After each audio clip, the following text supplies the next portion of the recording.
Designer. In this lesson, we are going to create a project block that we can stitch out. So let's get started. We're going to go into IQ Designer or My Design Center. And first thing I want to do is select the hoop that I'm using. So I'm going to go into Shapes, select the last icon right here. And I'm going to be using the 8x12 hoop right here. I'll press OK. And it will put that red bounding box on the sides. And it will let me know where my parameters are. So anything I do has to be inside these red lines on the side. Okay, it cannot be out here or extend out into this area over here or this area over here. Next thing I'm going to do is go back into Shapes, and I'm going to go into the second icon, choose the borders, and then I will press OK. Now the borders, this makes me very uncomfortable when I see the borders very close to the edge of that hoop. So I'm going to reduce the size, bring it down a little bit, just enough that I know that if I would use a wide satin stitch, it wouldn't bump up against that border and give me that dreaded "your hoop is too small" error. So I think that's good. I'm going to press OK, and I'm going to go into Shapes again, go into the second icon, press the cute little teddy bear, and then press OK. Now our teddy bear is quite large, so we will have to resize him or her. The problem that sometimes happens is when people touch outside accidentally of their screen. So then when you want to select your teddy bear, I have my select tool right here. I will highlight my teddy bear. It not only highlights the teddy bear, it highlights everything that is inside that red bounding box. So see what happens when I choose to decrease the size? I'm taking out chunks of the borders too. That's not what I want to do. So what do? I'm going to press OK, and I will press undo and undo and undo again. So it just takes me back to when I imported it. I have that red bounding box around it. I'll go into size, and I will bring that cute little teddy bear down to what I think is an appropriate size for this design. Okay, now we can add some real fun things to this. The first thing I'm going to do is zoom in a little bit. Let me go to 400. This red bounding box up here, if I move that, it will change the area of magnification in the larger screen to match what's inside this red box I'm moving up here. So I want to add some eyes.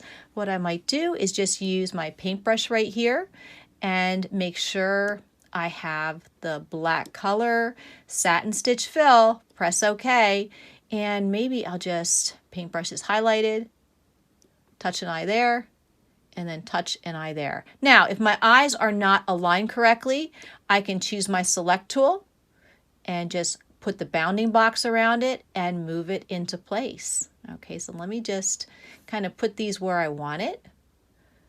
I'll go to bounding box here. Ooh, and my cute little teddy bear has some eyes. Maybe I want to go with a small nose. So what I will do is go into my notepad, and I'm going to go into my very small circle right here and just touch where I want the nose. Okay, that might be a little, it's kind of weird. Let me try again. Just a touch, boom. There we go. Now, I want to move that nose because his nose is kind of veering off to the one side. So again, select tool, put it around the nose, move it over into place. Now let's say I want a smile on my teddy bear. So I will bring my red bounding box up, and I have a couple ways on how to do this. I could go into my Shapes tool and go into my circle, press OK. Your circle is right there cutting into your border. So I am going to press size and bring down the size of that circle. So let's see how low we can go.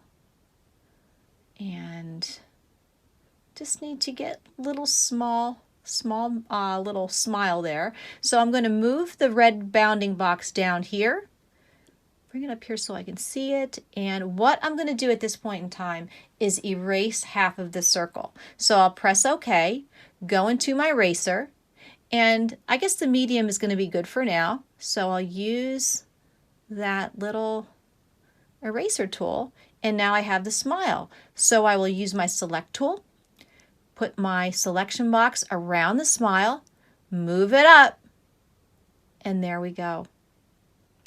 All right, so let's check this out at 100%. There we go. We have a really cute design. So what I want you to do is go in, recreate this on your own, and even add, maybe you could add little square buttons or little round buttons, maybe 3 going down here. You could really get fancy with this.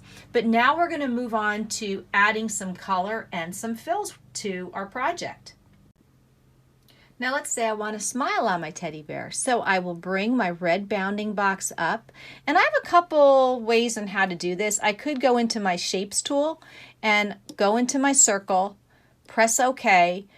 Your circle is right there cutting into your border. So I am going to press size and bring down the size of that circle. So let's see how low we can go. And just need to get little small little smile there. So I'm going to move the red bounding box down here, bring it up here so I can see it. And what I'm going to do at this point in time is erase half of the circle. So I'll press OK, go into my eraser, and I guess the medium is going to be good for now. So I'll use that little eraser tool, and now I have the smile. So I will use my select tool, put my selection box around the smile, move it up, and there we go. All right, so let's check this out at 100%. There we go. We have a really cute design. So what I want you to do is go in, recreate this on your own, and even add, maybe you could add little square buttons or little round buttons, maybe 3 going down here. You could really get fancy with this. But now we're going to move on to adding some color and some fills to our project. To play around with the fills, we're going to have to be utilizing our line property box and our region properties. And I have regions and lines on those 4 corners. So I'm just going to kind of decide where I want to go with this. I think maybe with my corners, let's see what color. I'm going to do line properties first. So I'll go into my notepad under line properties. And I think I'm going to stay with the satin stitch, and I'm going to make all my borders a purple color. I'll press OK, use the fill tool under the line properties, and touch the corners. See there? And I can see it's changed. It might be a little hard if you're at home to really identify the color change, but sometimes I just kind of move my stylus over it. Okay, so I have my color change there. I want to make my teddy bear a nice brown color, so I will go into my notepad again, and I'll choose kind of like a rust brown and press OK. And I will make sure that my fill tool under the line properties is highlighted, and then I will touch that line. Okay, so let's see. I think that's brown. It's kind of hard to say. Even I'm having a hard time seeing that. All right, so I'm going to press next. Let's see how that looks. And preview and press OK. Let's see what I have so far. All right. Oh, no, it didn't change. All right, no problem. Let's press return, cancel, and I will go into my fill tool again. And you know what? It didn't accept the color. So let me go into that rust color again. Maybe I didn't check that before. Press OK, press my fill tool, and then I want to touch that color on the teddy bear. And I can see that did change. All right. So I'll press next, and then preview, and then press OK. And this gives me the color that I want to use. Now the eyes, nose, and mouth are black. I'm fine with that right now. And I will press return because I'm going to add some fills to those corners. So I'll go into my region properties, and I'll go into my notepad, and I will decide what types of region properties I want. I think I'll go with microstippling here, and I will choose a red color and press OK. I'm not really matching my colors. Remember to press your fill tool and then touch inside all 4 corners. And then I want to use the maybe I want to change the color of that satin stitch in all 4 corners. So I'm going to go into my line properties box, and I will choose the satin stitch. It defaults to that. And I'm going to make something that complements with that lilac. I'll use a pink, and then I will press OK. Make sure you have highlighted your fill tool under the line properties, and I'm going to go and tap each line. And it is changing to pink. Okay, let's see how this looks. Press next and press preview. Press OK. All right, I kind of like that, but remember I want micro stippling there. I'll press return, and I'm going to choose my stipple and bring it all the way down to 80. Press set, press preview. Let's see how that looks. Press OK. Okay, oh, only one change. And why did this happen? All right, let's discuss this again. So this is a really good way to highlight what's going on here. I'm going to press my select tool to bump over to this second corner. What did I forget to do? I forgot to press my lock button. And now I'm going to change all of the stipples to the lowest setting, which is 80, and press set. All right, press preview, press OK. It's real easy to do that. All right, so there's my micro stippling. Last thing I want to do is do a satin fill in my teddy bear. So I will press return, and I will press cancel. I'm going to select a color inside that teddy bear. So I will go to my region properties, go into my notepad under region properties, and I'll choose a light tan, and then I'll press OK. And make sure you highlight your fill tool under region properties, and just tap inside there. Oh, guess what? It's still the stipple fill. Well, easy enough to go back. I'll go into my notepad, go into satin stitch, press OK, and I will make sure that fill bucket is highlighted, fill tool, and there we go. Now you can see that it kind of covered up the mouth. All right, you can barely see that black line. So that's something I may want to go into and make the change. Maybe I would use the paintbrush as opposed to the line property on that circle. It just depends. I mean, I could go and play around with this, but let's see how it looks as a design. Press OK.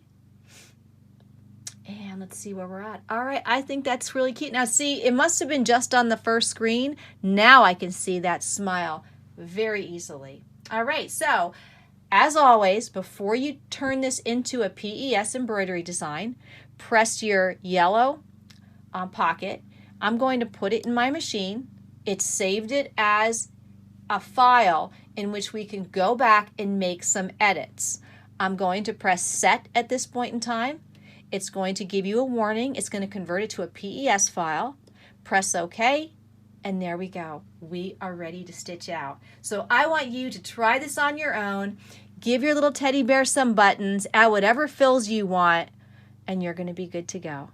And also, on your stitch out, I want you to make sure that when you fill this little teddy bear with a fill stitch, that you go back into your editing on that fill stitch and apply the underlay to that region for the teddy bear. It's very important to have an underlay. I didn't do that, but that's something that I want you to do when you recreate this sample. All right, you guys, thanks for watching, and I will see you in the next episode.